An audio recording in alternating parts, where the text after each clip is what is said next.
The recipe is all about quick. So I put a pot on, I throw the heat on high, I put some butter in there while I'm cutting up my vegetables, letting it melt, and I'll throw the kettle on with a full liter of water in there and start that boiling before anything gets going. Butter's getting nicely melted. I've already cut up one onion, so I'm just gonna throw that right in there. And while my onion is cooking, I'm gonna cut up my carrots, garlic, and ginger. Alright, onions are starting to cook up in the butter there. Carrots go in. Meanwhile, I'm cutting up my chicken. Alright, carrots and onions have been cooking for a minute. In goes garlic and ginger.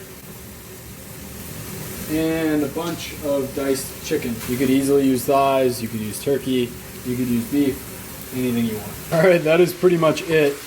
Give your ingredients one more good stir there. The chicken, the onion, the carrot, and those aromatics. Throw in kale, spinach, whatever you have on hand for greens. One diced potato, a handful of pasta, and about 3 cups of boiling stock. Okay, give that a stir, make sure all these guys are friends, and then we're just going to cover that up with a lid and simmer it for about 10 minutes or until all the chicken and pasta are cooked.